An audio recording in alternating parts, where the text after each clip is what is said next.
My name is Ricky.aiken. You would not recognize hope apart from hopelessness. See, when my life started out, I started in a very hopeless place. I was born and raised in the Dunbar Village housing projects.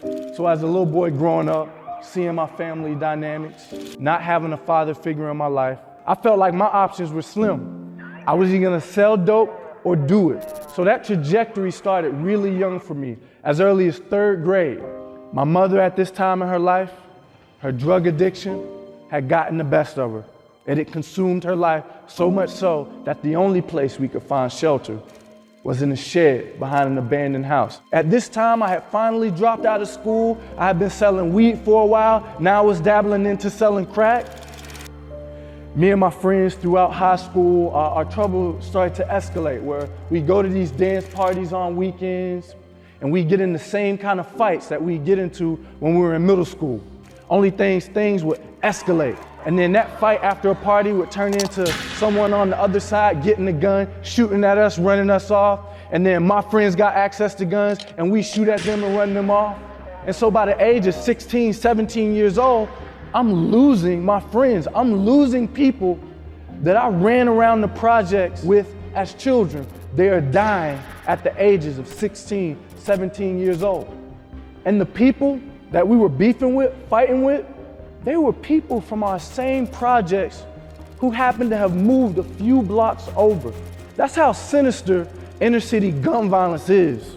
It's essentially families killing families just because they live in another part of the community. But people have the ability to normalize our suffering. So I remember it was nothing to be living in the shed. One night in particular, I remember, for some reason on this night, it was different. And I came home to this shed. I opened the door and my mom and my little brother were arguing. But this was normal. We never respected my mother because of the way we were growing up. On this night, there was something wrong with this picture. And it hit me like a ton of bricks. He shouldn't be talking to his mother like this. I shouldn't be dropped out of high school selling dope. It's like for the first time in my life, I recognized that if I didn't begin to make drastic changes in my life, I was gonna end up in prison or dead, like so many of my peers. Once I had that eye-opening experience, I realized that I needed to take control of my life. Fast forward, there were some people that came into my life that served as mentors. I had people come into my life who believed in me when I didn't even believe in myself. They spoke life into me when I had no life within me. They spoke vision over my life when I couldn't even see. It's like the shackles of labels that I had labeled myself with fell to the wayside. My life was hopeless up to that point. It was the summer of 2015, one of the deadliest summers on records for West Palm Beach. We had over 108 murders. A majority of those murders happened in my community, the Tamarind Corridor.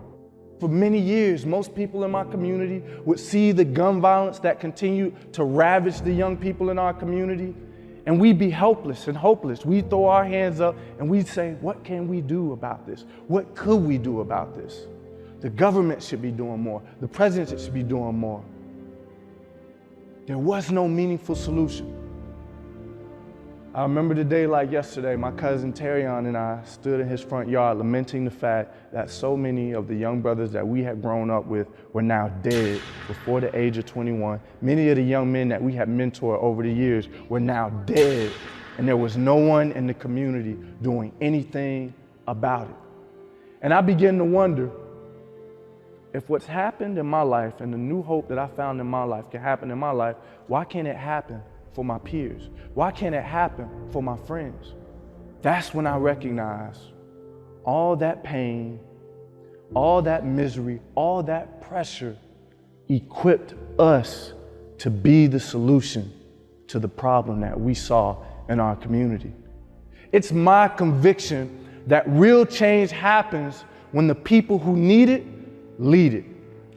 No one has more incentive to change what's happening in communities of concentrated disadvantage than the people who live there. But who's taking them this message? That's my job.